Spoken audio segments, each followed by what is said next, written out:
किसी जंगल में 4 चोर रहते थे। वे चारों मिलकर चोरी करते और जो भी सामान उनके हाथ लगता उसे बराबर बांट लिया करते थे। वैसे तो वे चारों एक दूसरे के प्रति प्यार दिखाया करते थे, परंतु मन ही मन में वे चारों एक दूसरे से बहुत ही ज्यादा नफरत किया करते थे। वे चारों मन ही मन यही सोचते थे कि किसी दिन मोटा माल मिल जाए तो वे अपने साथियों को मारकर पूरा माल हड़प लेगा। चारों चोर ऐसे ही एक मौके की तलाश में थे, लेकिन उन्हें अभी तक ऐसा एक भी मौका नहीं मिला था। वे चारों चोर बहुत ही दुष्ट और स्वार्थी प्रभाव के थे। एक रात चारों चोर चोरी की इच्छा में इधर उधर घूम रहे थे। घूमते घूमते चारों चोर गांव के अंदर घुस जाते हैं। गांव में आने के बाद चारों चोरों ने एक सेठ के घर में सेंध लगाई। चुपके से चारों चोर घर के अंदर घुस गए। अंदर घुसकर हीरे मोती सोना जवाहरात रुपया पैसा सब कुछ लूटकर वहां से भाग गए। पुलिस से बचने के लिए चारों चोर जंगल में जाकर छिप गए और 2 दिन तक जंगल में ही भूखे प्यासे भटकते रहे। सेठ ने चोरी की शिकायत पुलिस में दर्ज करा दी थी। सेठ की पुलिस विभाग में अच्छी जान पहचान थी।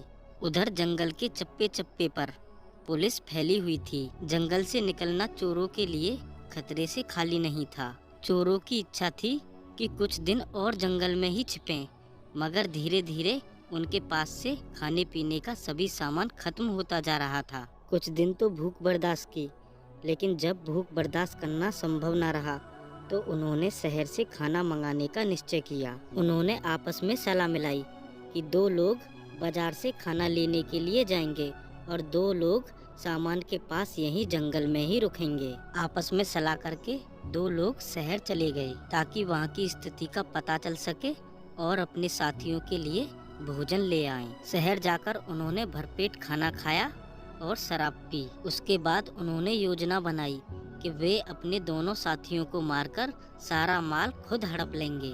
दोनों ने योजना को अंजाम देने के लिए खाने में जहर मिलाया और जंगल की तरफ लौटने लगे। दोनों चोर अपने अपने मन में यही सोच रहे थे कि खाना खाकर जब वे दोनों मर जाएंगे तो मैं इसे भी मार दूंगा और सारा माल हड़प कर अमीर बन जाऊंगा।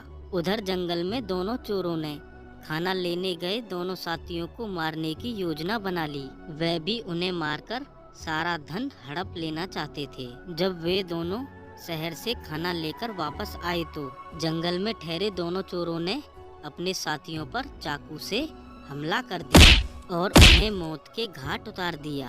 अपने साथियों की बेरहमी से हत्या करने के बाद वे दोनों चोर आराम से खाना खाने के लिए बैठ गए।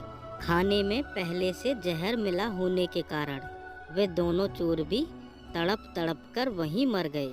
तो दोस्तों, इसीलिए कहते हैं कि बुरे का अंत भी हमेशा बुरा ही होता है। जैसी करनी वैसी भरनी।